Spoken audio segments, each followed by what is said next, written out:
Código para o caos. Você foi hackeado.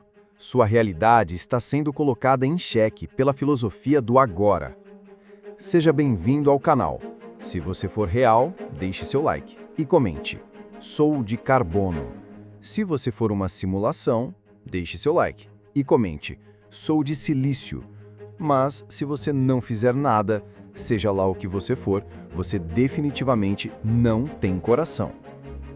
Antes de seguir o canal Código para o Caos, somos obrigados a dar um aviso. Se você tiver coragem de clicar em seguir, esteja ciente. Sua mente pode ser desconectada, sua realidade pode bugar e sua percepção do mundo poderá nunca mais ser a mesma. Nós não nos responsabilizamos pelas consequências. Vamos juntos atrás de uma reflexão que incomoda. O código foi iniciado. O caos é inevitável. No seu influente artigo de 2003, intitulado "Você está vivendo em uma simulação de computador?" e publicado no periódico Philosophical Quarterly, o filósofo Nick Bostrom nos convida a uma profunda reflexão sobre a natureza da nossa realidade. O trabalho se afasta da ficção científica para construir um argumento lógico e probabilístico. Bostrom não afirma categoricamente que somos seres simulados, mas nos apresenta um trilema desafiador. Ele argumenta que, com base em algumas premissas sobre o futuro da tecnologia, pelo menos uma de 3 proposições extremamente contundentes deve ser verdadeira. Essas proposições são: a primeira, que a espécie humana tem uma probabilidade muito alta de ser extinta antes de alcançar um estágio pós-humano.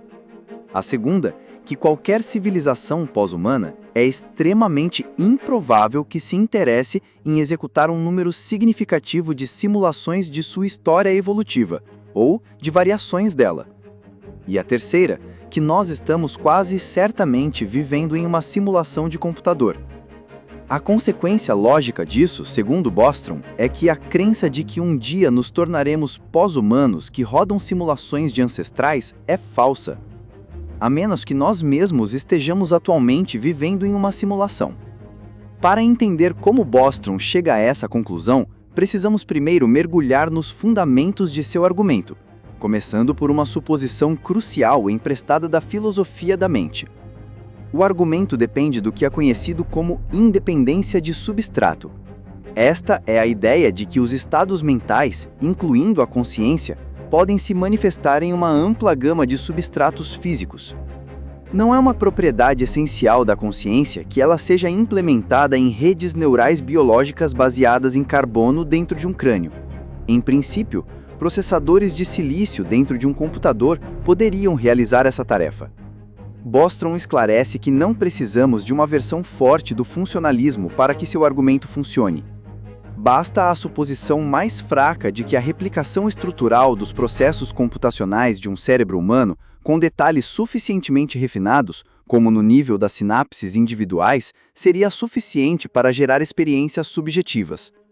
Ele reconhece que neurotransmissores e outras substâncias químicas desempenham um papel na cognição, mas a tese é que seus efeitos na experiência subjetiva ocorrem através da sua influência nas atividades computacionais. Com essa base filosófica estabelecida, o próximo pilar do argumento é a avaliação do potencial tecnológico de uma civilização futura. Atualmente não temos nem o hardware nem o software para criar mentes conscientes em computadores. No entanto, argumentos persuasivos sugerem que se o progresso tecnológico continuar sem impedimento, essas barreiras serão superadas. Bostrom chama esse estágio de pós-humano, um ponto em que a humanidade teria adquirido a maioria das capacidades tecnológicas que são consistentes com as leis da física e as restrições de matéria e energia. Uma civilização madura nesse nível poderia converter planetas e outros recursos astronômicos em computadores de poder inimaginável. Para dar uma dimensão a esse poder, Bostrom cita estimativas concretas. O autor Eric Drexler, por exemplo, projetou um sistema do tamanho de um cubo de açúcar que poderia executar 10 elevado a 21 instruções por segundo.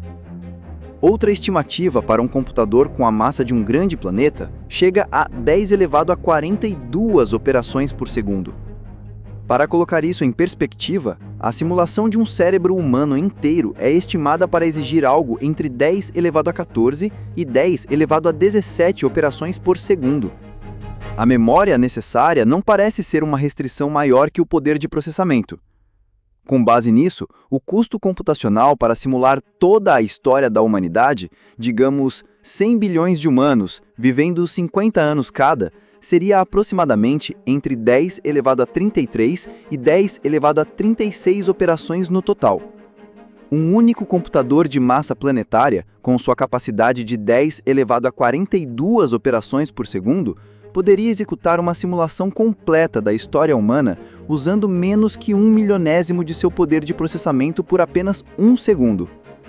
E uma civilização pós-humana poderia construir um número astronômico de tais computadores. A conclusão é inescapável. O poder computacional disponível para uma civilização pós-humana é suficiente para rodar um número gigantesco de simulações de ancestrais, mesmo que dedique apenas uma fração minúscula de seus recursos para esse fim. É importante notar que não seria necessário simular um universo inteiro em nível quântico. Para criar uma experiência humana realista, basta simular o que é necessário para que os humanos simulados não notem irregularidades. A estrutura microscópica do interior da Terra pode ser omitida, e objetos astronômicos distantes podem ter representações altamente comprimidas. Fenômenos microscópicos poderiam ser preenchidos ad hoc, ou seja, conforme a necessidade. Um simulador pós-humano teria poder suficiente para monitorar os estados de crença de todos os humanos e, quando alguém estivesse apresentando a fazer uma observação microscópica, ele poderia preencher os detalhes necessários naquela área. Se algum erro ocorresse, o diretor da simulação poderia facilmente editar as memórias dos cérebros que perceberam a anomalia, ou simplesmente retroceder a simulação para alguns segundos e executá-la novamente de uma forma que evite o problema. Isso nos leva ao núcleo do argumento de Bostrom. Se uma fração significativa de civilizações chega ao estágio pós-humano e executa muitas simulações de ancestrais, então o número total de mentes simuladas seria vastamente maior que o número de mentes biológicas originais. A lógica matemática por trás disso mostra que a proporção de todas as pessoas, que na verdade são simuladas, se tornaria próxima de 1, ou seja, de quase todos. Isso só não aconteceria se uma de duas condições fosse atendida. Ou a proporção de civilizações que conseguem chegar ao estágio pós-humano é praticamente zero, ou a proporção de civilizações pós-humanas que de fato se interessam em rodar essas simulações também é praticamente zero. Mas por que deveríamos acreditar que estamos nesse grupo simulado? Bostrom invoca um princípio de indiferença brando. Se soubéssemos que uma determinada porcentagem de todos os observadores com experiências humanas vive em simulações, e não temos nenhuma informação específica que sugira que nossas experiências são mais ou menos propensas a serem biológicas em vez de simuladas, então nossa crença racional de que estamos em uma simulação deve ser igual a essa mesma porcentagem. Ele ilustra isso com uma analogia. Se uma certa porcentagem da população tem uma sequência genética que não tem efeitos observáveis e você não fez um teste genético, é racional atribuir essa mesma porcentagem à hipótese de que você tem essa sequência. O mesmo raciocínio se aplica à propriedade de estar em uma simulação. Agora, vamos interpretar as 3 proposições do trilema. A primeira, que a espécie humana tem uma probabilidade muito alta de ser extinta antes de alcançar um estágio pós-humano. A segunda, que qualquer civilização pós-humana é extremamente improvável que se interesse em executar um número significativo de simulações de sua história evolutiva ou de variações dela. E a terceira, que nós estamos quase certamente vivendo em uma simulação de computador. A consequência lógica disso, segundo Bostrom, é que a crença de que um dia nos tornaremos pós-humanos que rodam simulações de ancestrais é falsa, a menos que nós mesmos estejamos atualmente vivendo em uma simulação. Agora, vamos interpretar as 3 proposições do trilema. Se a proposição 1 for verdadeira, que a fração de civilizações que atingem a pós-humanidade é quase zero, então devemos dar uma alta credibilidade à hipótese de que a humanidade será extinta antes de chegar lá. Isso não significa necessariamente uma extinção iminente. Poderíamos permanecer no nosso nível tecnológico atual por muito tempo antes de desaparecer. A causa mais natural para tal extinção seria o desenvolvimento de alguma tecnologia poderosa e perigosa. Bostrom aponta a nanotecnologia molecular como uma candidata, que poderia permitir a construção de nanorobôs autorreplicantes que, se usados para fins maliciosos, poderiam consumir toda a biosfera. Se a proposição 2 for verdadeira, então deve haver uma convergência notavelmente forte nos caminhos de todas as civilizações avançadas. Praticamente nenhuma delas decide usar seus vastos recursos para rodar simulações de ancestrais. Que força poderia causar tal convergência? Uma possibilidade é uma proibição ética universal, baseada na ideia de que é imoral infligir o sofrimento que existe no mundo a seres sencientes criados. Outra possibilidade é que os indivíduos pós-humanos percam seus desejos de rodar essas simulações. Me parece que eles consideram o valor científico dessas simulações negligente e veem atividades recreativas como formas ineficientes de obter prazer que poderiam ser obtidas de forma mais barata por estimulação direta dos centros de recompensa. Finalmente, se a proposição 3 for verdadeira, ela é a mais intrigante conceitualmente. Se vivemos em uma simulação, o cosmos que observamos não está no nível fundamental da realidade. Os pós-humanos que rodam nossa simulação são como deuses em relação a nós. Eles criaram nosso mundo, são de inteligência superior, onipotentes, no sentido de que podem violar as leis da nossa física, e oniscientes, pois podem monitorar tudo o que acontece.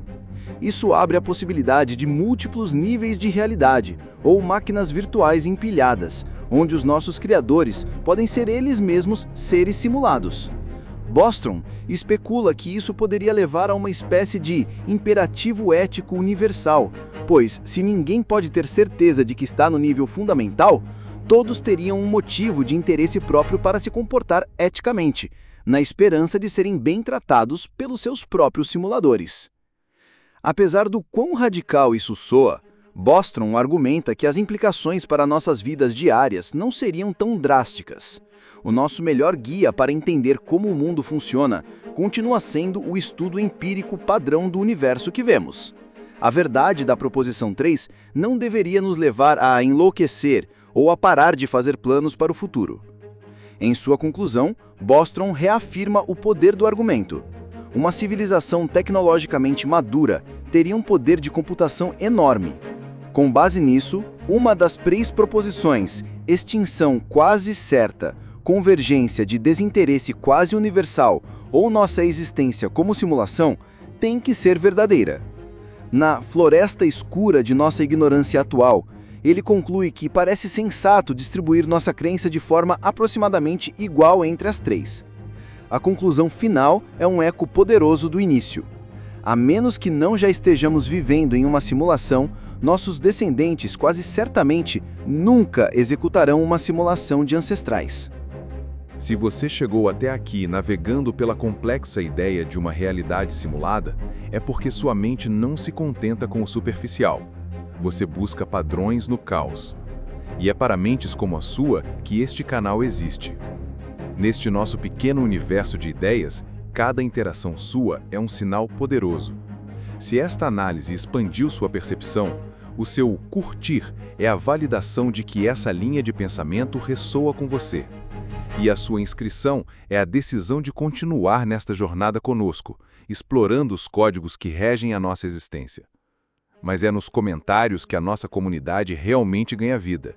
Este não é um monólogo. Cada teoria, cada refutação e cada pergunta que você deixar abaixo será lida, analisada e respondida por mim. Quero entender como essa ideia se conecta com a sua própria realidade. E para que a nossa próxima investigação seja moldada pela sua curiosidade, eu pergunto diretamente a você. Qual o tema do próximo vídeo você gostaria de ver decodificado aqui no canal? Deixe sua sugestão nos comentários. Até a próxima exploração. Continue questionando.